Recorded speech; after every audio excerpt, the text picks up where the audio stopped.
Yeah, that was the big question. So they've agreed on this joint procurement regime for ammunition. It'll work kind of like the joint procurement for vaccines during the pandemic that the Commission did. So basically, there'll be a joint purchase, they'll have better purchasing power, and then they can give that ammunition to Ukraine. Only 18 of the EU's 27 countries are participating in this joint procurement program, and Hungary is not one of them. Hungarian Prime Minister Viktor Orban generally does not support the EU's intervention in the Ukraine war. He thinks the EU should stop supporting Ukraine and that would end the war, and that they're artificially prolonging the war by sending Ukraine weapons, money, and ammunition.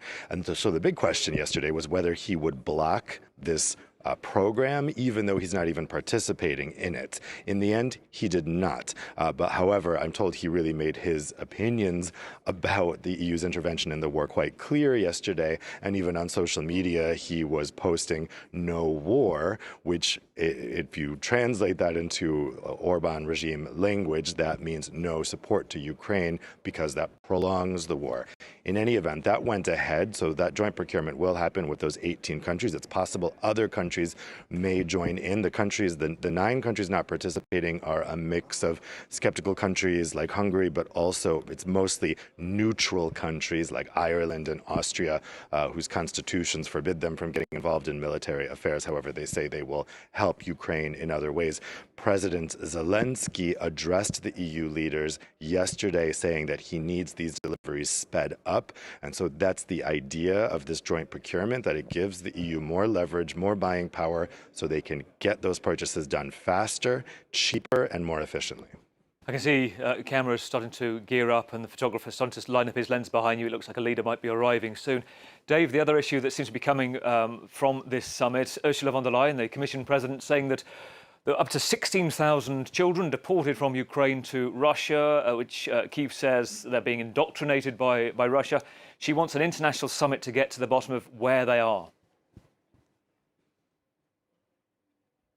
Yeah, this was kind of a surprise that President von der Leyen focused on this so heavily in her press conference last night following the discussions. It wasn't really, she didn't have to go into so much detail about it. So this is clearly something that the Commission is going to lean into. Now, of course, this follows the ICC warrant for President Putin of Russia for allegedly his involvement in this program of abducting Ukrainian children and sending them to Russian families.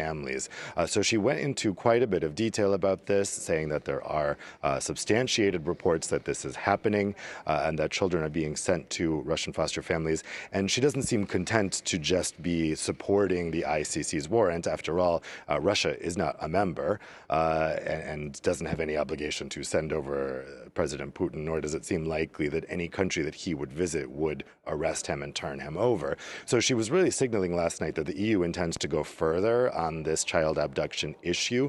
The specifics of this we don't yet know, but the fact that she embraced this so readily last night was noticeable. I didn't hear that same readiness from Council President Charles Michel. He's the one who's coordinating the EU heads of state and government, the prime ministers and presidents. So it may be that there's a little bit of hesitation among the EU leaders here at the Council about embracing this issue too closely, because it does open a big can of worms. And of course, it's very, very difficult to enforce. And it's kind of opening another battle line, another salvo in an already very complicated conflict. So it'll be interesting to see where the Commission goes with that, given President von der Leyen's support.